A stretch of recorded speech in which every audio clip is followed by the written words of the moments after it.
Hi friends, আজকে তোমাদের সাথে একটা রেসিপি শেয়ার করতে চলেছি, খাসির চর্বি দিয়ে ঘুগনি। তো চলো আমরা শুরু করি।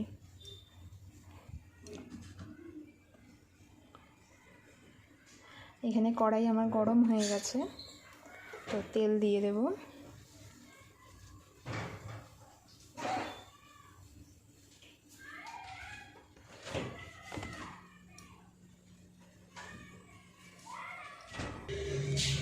তো এখানে তেল গরম হয়ে গেছে। ফার্স্ট আমি এখানে আলুটা ভেজে নেব।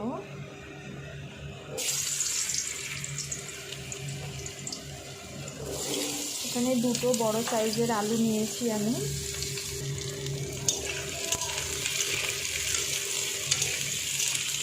আলুটা একটু লাল লাল করে ভেজে নেব।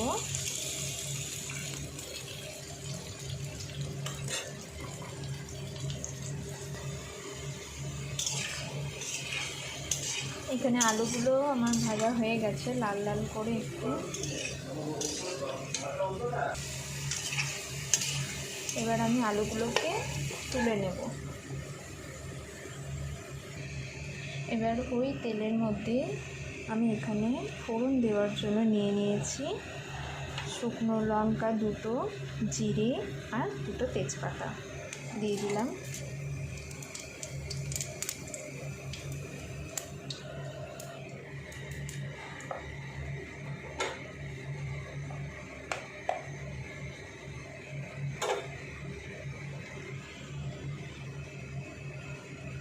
এবার আমি এখানে দিয়ে দেবো একটা বড় সাইজের পেঁয়াজ কুচো করে রেখেছিলাম আর একটা বড় সাইজের টমেটো। এবার এখন আমি দিয়ে দেব পেঁয়াজ কুচি।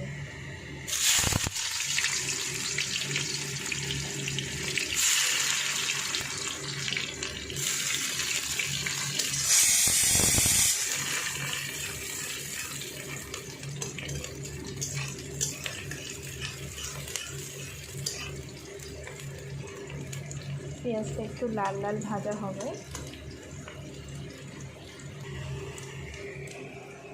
এবার আমি দিয়ে দেবো এখানে আগে থেকে আমি পেস্ট করে রেখেছি আদা, রসুন আর কাঁচা লঙ্কা বাটা। এটা এখন দিয়ে দেবো।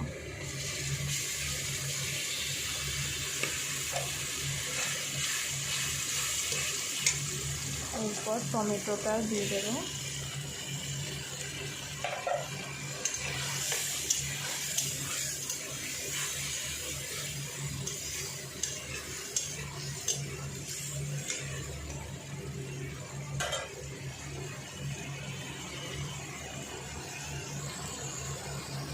এবার আমি একে একে সব মশলাগুলো দিয়ে দেবো। দিয়ে দিলাম নুন,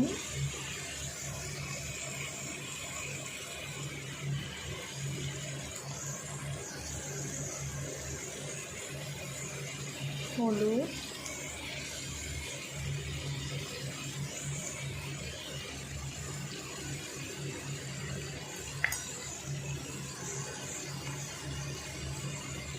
দিয়ে দিলাম গুঁড়ো লঙ্কা একটু,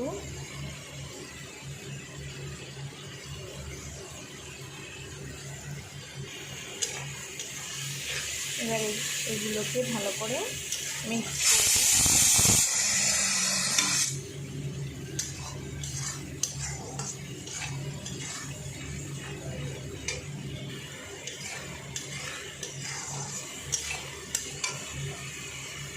এবার দিয়ে দেবো আমি এখানে খাসির চর্বিগুলো দেখুন আমি এখানে টুকরো টুকরো করে কেটে নিয়েছি।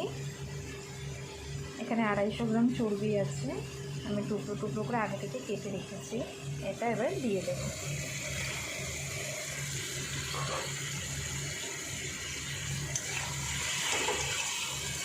দিয়ে এটাকে ভালো করে আমি কষাবো চর্বিটা।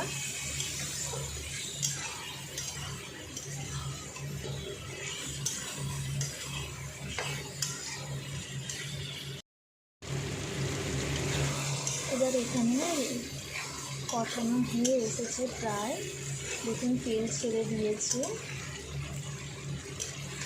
তার মানে কষানো প্রায় হয়ে এসেছে।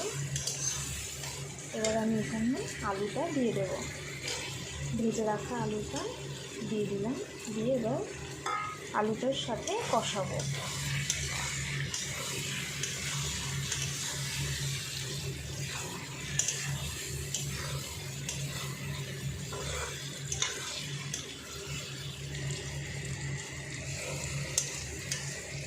আলু দিয়ে মোটামুটি কষানো আমার হয়ে এসেছে।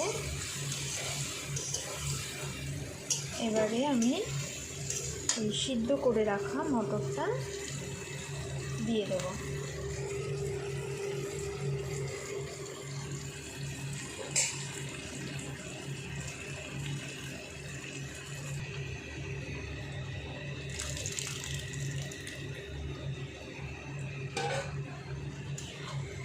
এবার আমি এটা কিছুক্ষণ রান্না করে নেব।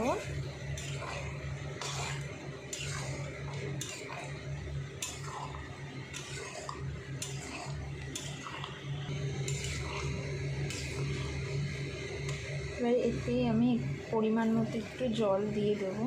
খুব বেশি জল দেব না, কারণ মটর সিদ্ধ করা প্লাস আলু ভাজার সময় সিদ্ধ হয়েই যায়।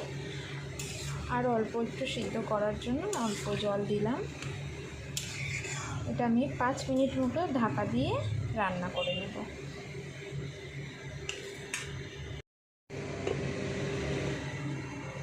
তো ফ্রেন্ডস, দেখো আমার এখানে ঘুগনি রেডি হয়ে গেছে,